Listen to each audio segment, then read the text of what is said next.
नमस्कार दोस्तों, हमारे YouTube चैनल पर एक बार फिर आपका स्वागत है। आज मैं आपके लिए मध्य प्रदेश नई भर्ती संबंधी एक और बड़ी खुशखबरी लेकर आया हूं। जैसा कि आप यहां पर देख रहे हैं, कर्मचारी चयन मंडल भोपाल की तरफ से नोटिफिकेशन जारी किया गया है। पुलिस मुख्यालय गृह विभाग मध्य प्रदेश शासन के अंतर्गत आरक्षक संवर्ग की सीधी भर्ती हेतु चयन परीक्षा 2023 परीक्षा संचालन एवं भर्ती नियम पुस्तिका आपकी जारी की गई है। तो यहाँ पर 2023 की पुलिस कांस्टेबल भर्ती का नोटिफिकेशन आपका जारी हो चुका है। अब अगर हम बात करें आवेदन आपके कब से स्टार्ट होंगे, तो यहाँ पर आप देख सकते हैं ऑनलाइन आवेदन भरने की प्रारंभ तिथि आपकी 26/6/2023 और अंतिम तिथि आपकी 10/7/2023। अब अगर हम बात करें ऑनलाइन आवेदन में संशोधन करने की प्रारंभ तिथि, ये आपकी 26 तारीख से 15/7/2023 तक चलेगी। अगर हम एग्जाम डेट की बात करें तो 12/8/2023 से आपके एग्जाम स्टार्ट हो जाएंगे। यहाँ पर आपको परीक्षा शुल्क के बारे में जानकारी दी गई है और जैसा कि आपको पहले आदेश जारी किया गया था कि एक बार परीक्षा शुल्क देने के बाद आपको दोबारा नहीं देना पड़ेगा, तो इसके बारे में यहाँ पर जानकारी दी गई है। इसमें हम बात करेंगे सिर्फ इंपॉर्टेंट पॉइंट्स के बारे में। अगर थोड़ा सा और नीचे जाएं तो परीक्षा आपकी 2 शिफ्ट में आयोजित की जाएगी। पहली शिफ्ट है आपकी 9:30 से 11:30, 2 घंटे का समय रहेगा और दूसरी आपकी 2:30 बजे से 4:30 बजे तक है। तो 2 शिफ्ट में आपका एग्जाम होगा। 12/8/2023 से आपका एग्जाम स्टार्ट है। अगर हम थोड़ा सा और नीचे आएँ तो यहाँ पर आपको तमाम जानकारी देखने मिल जाएगी। थोड़ा सा और आप नीचे आएंगे तो यहाँ पर आपको भर्ती के बारे में पॉइंट्स दिए गए हैं कि कहाँ पर क्या क्या जानकारी दी गई है। जैसे अगर हम बात करें पाठ्यक्रम के बारे में तो ये आपके 47 नंबर पेज पर है। इस प्रकार से यहाँ पर आप सभी के बारे में जानकारी देख सकते हैं। अब अगर हम थोड़ा सा और नीचे आए तो यहाँ पर आप तमाम जानकारी देख सकते हैं। ये आपको पदों के बारे में यहाँ पर जानकारी दी गई है।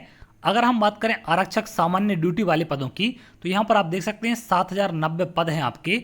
इसमें यहाँ पर आपको तमाम कैटेगरी वाइज डिवाइड किया गया है, तो इनको यहाँ पर जाकर आप देख सकते हैं। ये तमाम जानकारी आपको इसमें मिल जाएगी।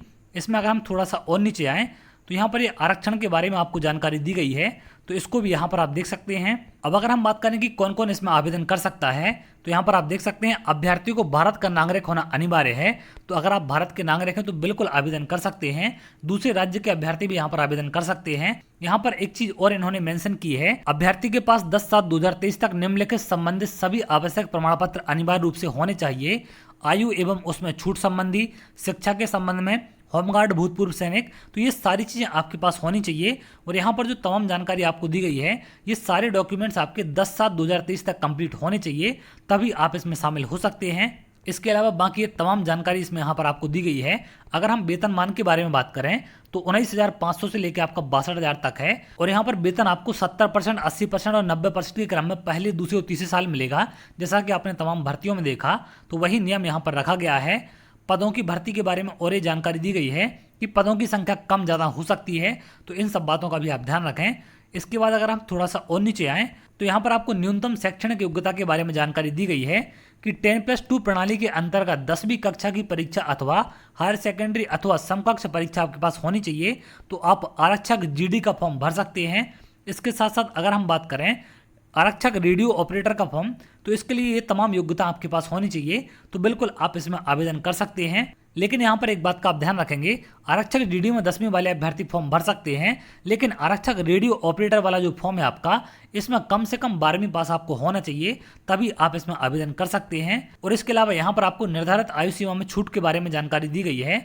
ये कोविड-19 के कारण जो आपको यहाँ पर 3 साल की छूट दी गई है, ये भी इसमें लागू की गई है। यहाँ पर आप देख सकते हैं कैटेगरी वाइज आपको एज बताई गई है कि अधिकतम आयु सीमा आपकी कितनी होनी चाहिए। और आयु सीमा में छूट केवल मध्य प्रदेश के मूल निवासियों को मिलेगी। आप यहाँ देख सकते हैं केवल मध्य प्रदेश के आदिवासी अभ्यर्थियों के लिए ये छूट दी जाएगी, अदर स्टेट वाले अभ्यर्थियों को इसका लाभ नहीं मिलेगा। अब अगर हम बात करें एग्जाम पैटर्न के बारे में, तो परीक्षा आयोजन प्रथम चरण लिखित परीक्षा हिंदी भाषा में बहुविकल्पी प्रश्न MCQ। प्रथम चरण तकनीकी शिक्षा, अधिकतम 100 अंक बहुविकल्पी प्रश्न होंगे। द्वितीय चरण परीक्षा, इसमें शारीरिक दक्षता रखी जाएगी। पहले चरण की अगर हम बात करें तो यहाँ पर आपको हिंदी भाषा में बहुविकल्पी प्रश्न मिलेंगे। अवधि 2 घंटे का है, 100 प्रश्न आपको दिए जाएंगे। अब क्या क्या चीज़ यहाँ पर आपसे पूछी जाएगी, सबसे पहले तो 100 अंक का आपका पेपर रहेगा और इसमें किसी भी प्रकार की कोई भी नेगेटिव मार्किंग आपकी नहीं रखी गई है। अब क्या क्या सिलेबस यहाँ पर आपसे पूछा जाएगा, 100 अंक के पेपर में 40 अंक का आपका सामान्य ज्ञान और तार्किक ज्ञान रहेगा, 30 अंक का बौद्धिक क्षमता एवं मानसिक अभिरुचि होगी और 30 अंक में आपकी विज्ञान और सरल अंक गणित पूछी जाएगी। तो इस प्रकार से आपका 100 नंबर का यहाँ पर पेपर होने वाला है। इसी प्रकार से यहाँ पर आपको आरक्षक डीडी के बारे में जानकारी दी गई है, तो इन सब को देख सकते हैं।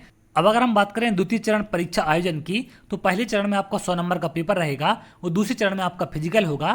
फिजिकल के नंबर कहाँ पर जुड़ेंगे, कहाँ पर नहीं जुड़ेंगे, तो अगर हम बात करें आरक्षक जीडी की, आरक्षक जीडी के पदों हेतु शारीरिक दक्षता परीक्षण होगा, जिसके अंक अंतिम प्रवीणता सूची के लिए प्रथम चरण के अंकों के साथ जोड़े जाएंगे।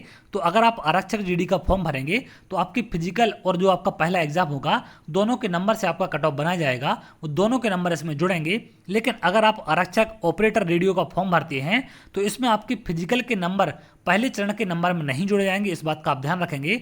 इसमें शारीरिक दक्षता केवल आपकी क्वालिफाइंग है, यानी कि सिर्फ आपकी फिजिकल के नंबर आरक्षक जीडी वाले पदों में जुड़े जाएंगे। और यहाँ पर आपको शारीरिक दक्षता परीक्षण के बारे में जानकारी दी गई है, तो इसको भी आप यहाँ पर देख सकते हैं।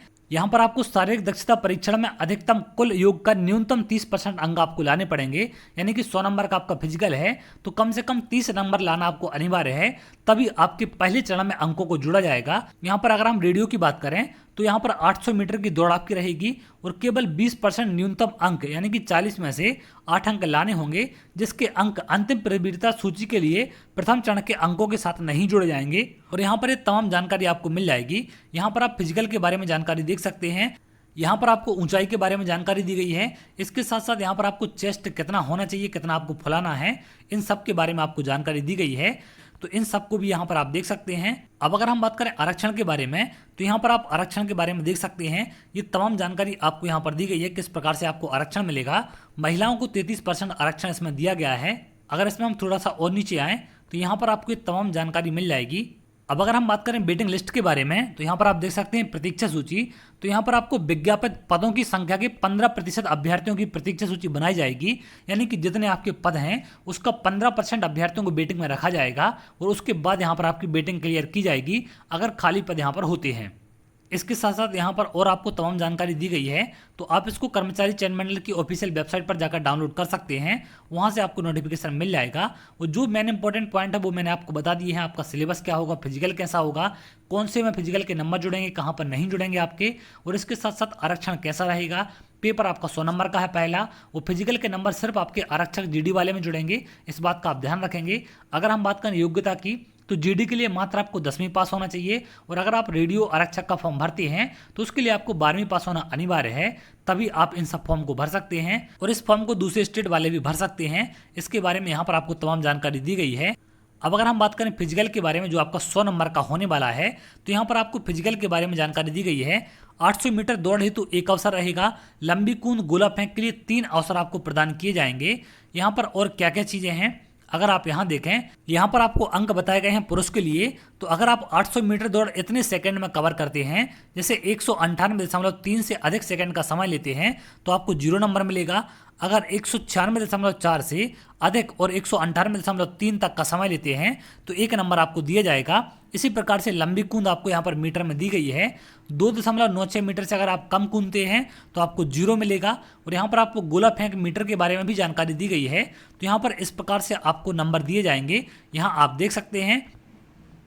अब अगर हम बात करें महिलाओं के बारे में, तो यहाँ पर महिलाओं के नंबर भी इसी प्रकार से बताए गए हैं जिस प्रकार से पुरुष को नंबर मिलेंगे। तो यहाँ से आप लोग अपने अपने फिजिकल का अंदाजा लगा सकते हैं कि कितनी लंबी कूद कर पाते हैं, कितने समय में 800 मीटर आप दौड़ पा रहे हैं और कितना अपना गोला फेंक पाते हैं, उसी के हिसाब से आपको नंबर दिए जाएंगे। महिला पुरुष दोनों का यहाँ पर आपको दिया गया है। पुरुषों के लिए गोला फेंक की बात करें तो 7.26 किलोग्राम का है, महिलाओं के लिए मात्र 4 किलोग्राम का गोला फेंक होगा और इसके लिए आपको 3 अवसर यहाँ पर प्रदान किए जाएंगे। तो इस प्रकार से आपका पूरा नोटिफिकेशन है, आप जाकर यहाँ पर देख सकते हैं। तो चलिए आगे और जो भी अपडेट निकल कर सामने आएगी मैं आपको जरूर शेयर करूंगा। अगर आप ऐसी जानकारी चाहते हैं तो हमारे चैनल के साथ जुड़ सकते हैं, जिससे और भी इंपॉर्टेंट अपडेट आपको मिल सके। बहुत जल्द अगली वीडियो मिलेंगे, तब तक के लिए बहुत बहुत धन्यवाद।